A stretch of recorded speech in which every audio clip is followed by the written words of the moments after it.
Hi everyone, uh, welcome to one more video from Eyeris Mediworks. Today we will be talking about 5 common mistakes that hospitals do while they undertake the insurance cashless empanelment process.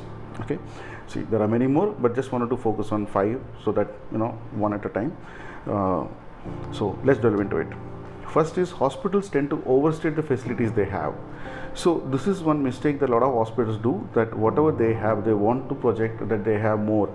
But it ends up as a mistake, because in long term, whenever later one inspection or a verification comes, then you are caught in a wrong foot.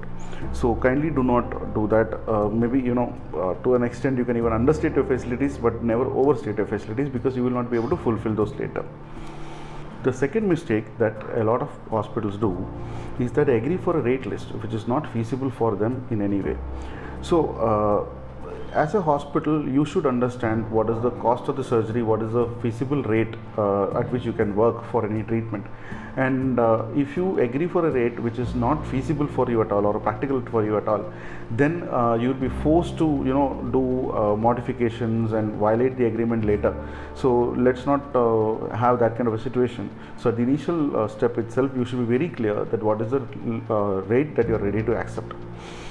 The third point is specifically for eye hospitals. So there is something called as a differential billing, where the cost of a surgery is different when a patient is in general ward, private ward, semi-private ward. So in an eye hospital, that is not the case. In an eye hospital, treat the entire number of beds as daycare beds. It's a daycare surgery center. So there is generally no differential billing. The moment you put a differential billing in your hospital in terms of insurance empanelment, there will be a lot of confusion in terms of bill processing and final payments. So it is better that you put only a single category of wards, which is called as daycare beds, and do not go into the complication of maintaining separate AC beds and semi-private beds. Now, next point is not only for empanelment, everywhere in healthcare business industry, kindly do not forge documents. So don't try to edit the documents before sending, because there are a lot of ways in which nowadays it can be verified from backend. The fifth point is I find it the most important point, because as the time is going, every hospital should have an EMR system, that is electronic medical record, and an IT setup. So a lot of hospitals I've seen who are processing documents, instead of buying a scanner, they normally take a photograph with the phone.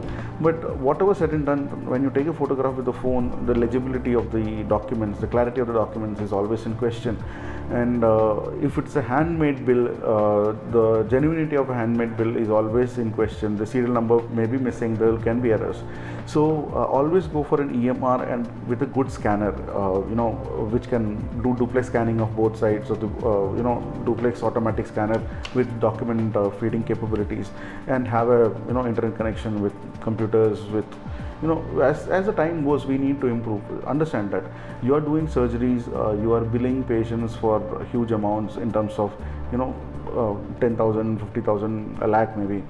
So just imagine if you are going to a shop buying an iPhone of a lakh, and the shopkeeper gives you a manual bill. What is the impression that you're going to have? It's the same kind of thing that happens in a hospital also. We are in a business, when you look at your invoices, your bills, they should be perfect, and they should not have any deviations. So you need to have a good IT system and electronic medical record system which is compliant with all the standards, especially if you have one with GST enabled and all, then it will serve a good purpose.